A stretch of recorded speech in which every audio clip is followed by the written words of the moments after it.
پاش دەستپێگەیشتن بە کوتانەکان و یاخود ڤاکسینەکان و لادانی زۆری لە قەدەغەکردنەکان و کردنەوەی دەرگاکان بەڕووی کاروبارەکاندا بۆ ڕوبەڕووبوونەوەی ئەم بارودۆخەنوێیەدا و بۆ زانینی زانیاری و ڕێنەمایی زۆرتر لەبارەی چۆنیەتی هەڵس و کەوت لەگەڵ ئەم پەتایەدا ڕوودەکەنی لای دکتۆر ئەلی هەمامین، پرۆفسۆری یاریدەدەر لە بەشی پزیشکی زانکۆی ڤەرجینیا.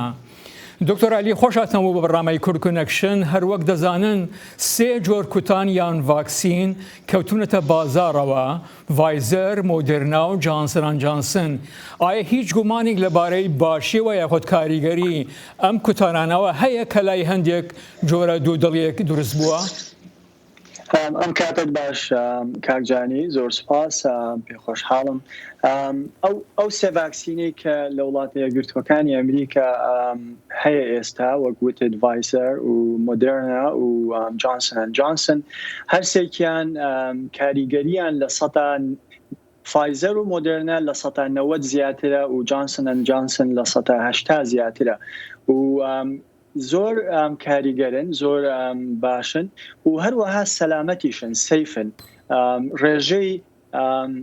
ڕێژەی کاریگەری خراپ زۆر کەمە لەوانەی کە وەریان گرتووە.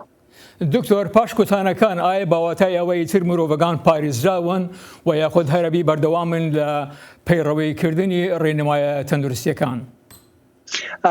پرسیارێکی زۆر باشە. لە ڕێژەی کاریگەری ئەم ڤاکسینانە، ئەم کوتانانە لە 90 زیاترە، واتە هێشتا احتیمالی توشبوون بەم ڤایرەسە هەیە. لەبەرەوە خۆپاراستنی بەردەوام شتێکی پێویستە بە ماسک و بە بەکارهێنانی سوشال دیستەنسین پێویستە بەردەوام بێ.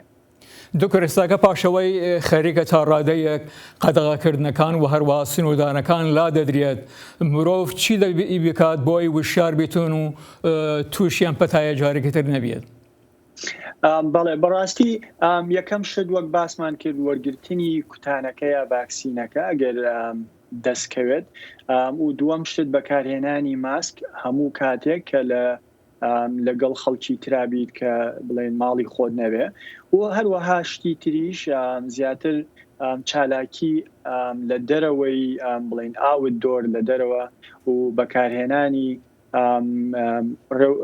ڕێوبەری پزیشکی وەکو خۆپاراستن، وەکو دەست شۆردن و دەستنەدان لە هەندێک شتی تر، ئەوانە پێویستە بەردەوام بێت.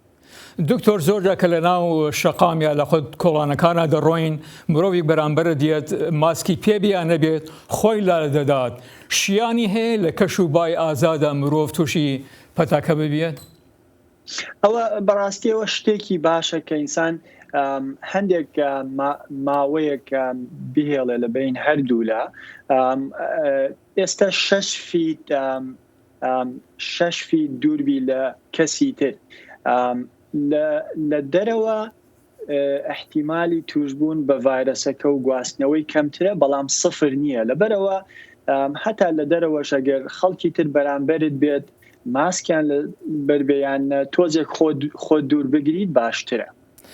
بە سەرۆک بایدن تا چەند بەڵێنەکەی بەجێ هێنا و یا خۆت بەجێ دێهێنێ بۆ کوتانی هاوڵاتانی ئەمریکایی؟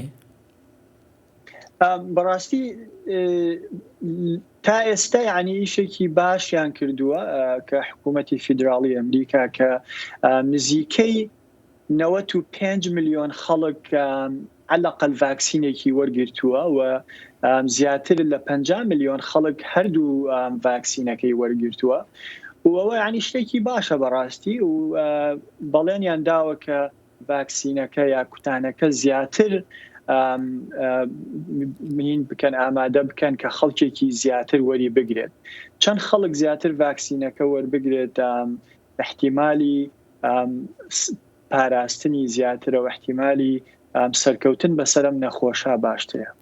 دکتۆر، هێشتا باس لە خۆپاراستن دەکرێت، چ لە ڕێگای ماسکەوە یاخۆ دەستکێشەوە.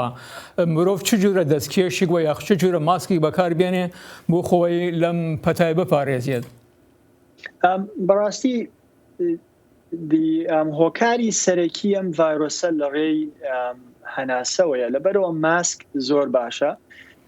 ماسکی ئاعتیادی باشە ئەگەر و ڕلێکۆڵینەرەوەکان دەریان خستووە بەکارهێنانی دوو ماسک لە یەک ماسک باشترە و بەنیسبەت ئەو خەڵکانەی وەکو ئێمە کە لە نەخۆشخانە ئیشەکەین ئێمە دوو ماسک بەکارهێنین ماسکی N95 کە بەکارهێنین بەس بۆ دەرەوە بۆ بازار ماسکی ئاعتیادی بەکاربهێنی باشە بە وەکو دەستکێش ئەگەر دەست نەدەی لە خەڵکی تر پێویستت بە دەستکێش نییە یا بەدیلی دەستکێش دەست شۆردنە بەس ئێمە کە لە خەستەخانە پەیوەندیمان بە خەڵکی ترەوە هەیە و دەست بڵێن فەحسی خەڵکی ترەکەین دەستکێش لە دەسەکەین بەس بۆ خەڵکی ئاعتیادی دەست شۆردن ئەگەر دەست لە خەڵک نەدەی دەستکێش زۆر زەرور نییە.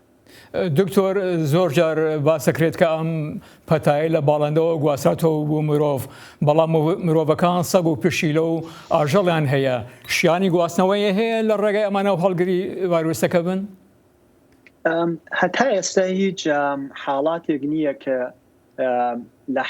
بڵێن لە ئاژەڵەوە لە پێێتەوە بۆ مرۆڤ گواسترابێتەوە بەس هەندێک حاڵات هەیە کە ئاژەڵەکان توش بوون چ لە بڵێن حەدیقەی حیوانات یانەک و پێێتی تر کە توش بوو بێتن. دکتۆر علی حەمامین پرۆفەسۆر یاریدەدەر لە بەشی پزیشکی زانکۆی ڤەرجینیا زۆر سپاس. زۆر سپاس پێ خۆشحاڵ بووم. هەروەشی.